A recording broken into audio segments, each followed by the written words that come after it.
I think that the internet will run you away from your gifts. And I think if you let it, you'll find yourself, in this space where you're not creating and you are someone who is, hypercritical and aggressive and angry and all these different things that other people who are. And so, when I think about the work that I do, I tell people all the time, I was here before compensation. I would like a little change, right? I'm humble enough, right?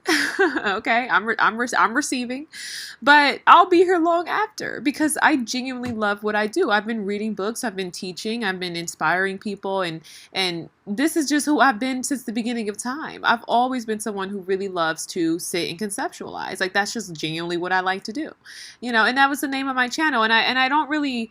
It's silly to come over here and be like, feeling like I have to defend myself, but I think that I deserve, right? And like you deserve too, whatever it is that you want to do, right? Like you deserve to create and to make mistakes and to exist. You know what I mean? I was not opposed to critique, but I did not present myself as someone who had all the answers. People come on and they're like, Jalen, X, Y, and Z, and they're coming at me, right? And it's like, I think what really offends people about the work that I do and about my work specifically is that I believe in what I'm talking about. You know what I mean? And so in my belief, there's this undercurrent, in my tone of assuredness, right? There's this sense of authenticity that is convicting. You know what I mean? And it's not performative. I'm not here to persuade or convince. It's actually something that is so fluid that I think people are suspicious of it sometimes. And I think people feel the need to attack it in the sense that I actually do think it's pretty rare. Most people come online and they're trying to prove something.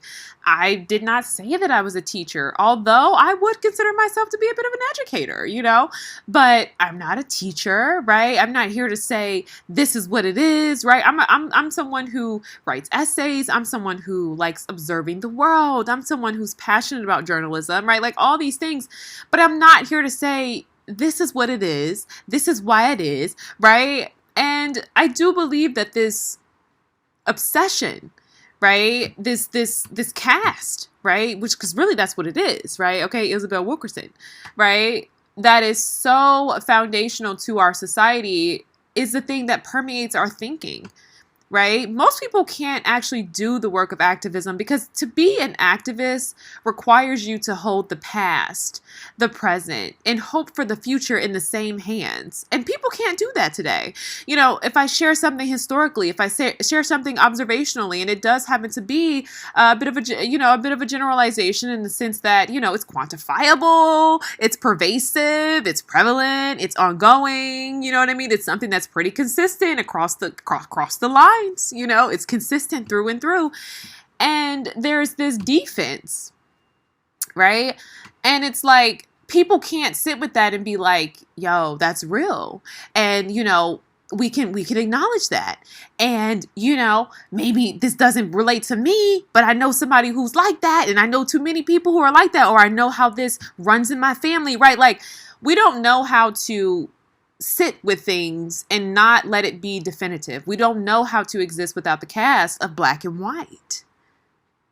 And that alone, you have to be, I'm silent with it because godly, it's a parable.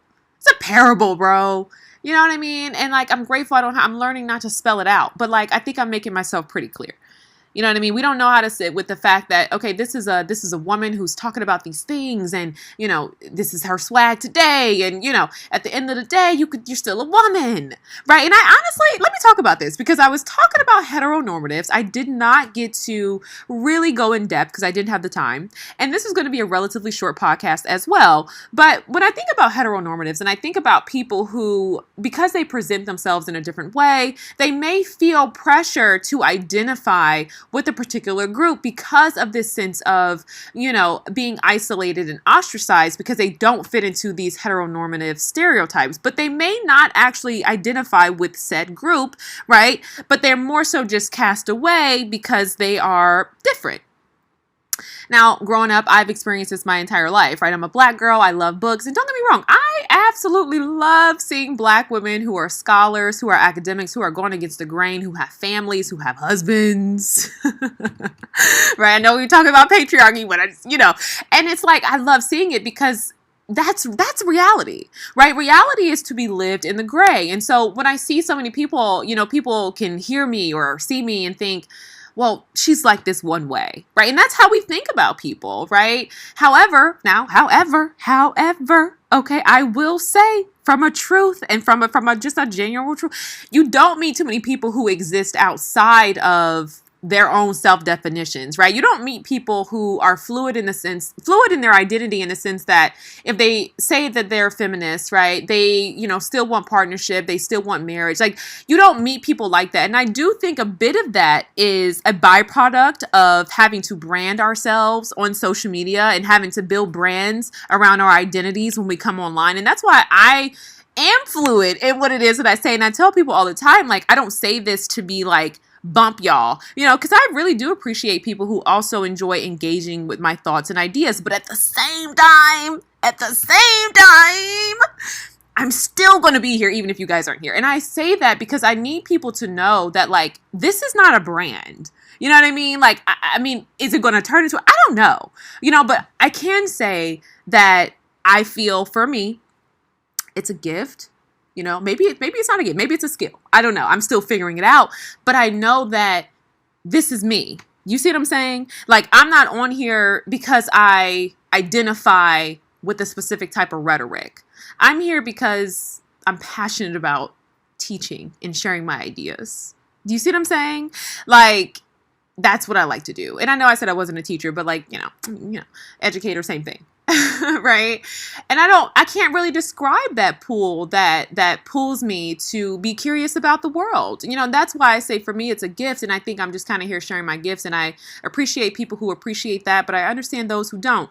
But all in all, what I'm saying is that we need to start holding human beings with a little bit more complexity, and like I said, I gotta be honest, I don't typically meet a lot of people who exist outside of the brands, right? Someone may come online and teach about feminism, and that type of lifestyle that, perhaps may lead to, different heteronorm, like whatever, like it dictates their entire life, and obviously you see this with people too, like whether it's red pill, whether it's, what I mean? Like whoever it is on the internet who has a brand that is so specific in regards to what it is that they're sharing and teaching and so forth. Not too many people can really exist outside of these brands. Like there's not really much behind the wrapping, for me personally, there is. And I don't know if I feel this tug to come out and pull. I think I'm more so feeling a need to encourage and inspire you guys to say, hey, listen, you can exist outside of the work that you do. You know what I mean? You could have a personality. You can be a bubbly person. You could be someone who enjoys conceptualization, but still has a personality. You know what I mean? You could be someone who, enjoys all, and you know what? I think this is really the Black woman's experience. And I say Black woman because I'm a Black woman, and I know other Black women, especially Black women who are, academics, scholars, or who are in the space of academia, whatever.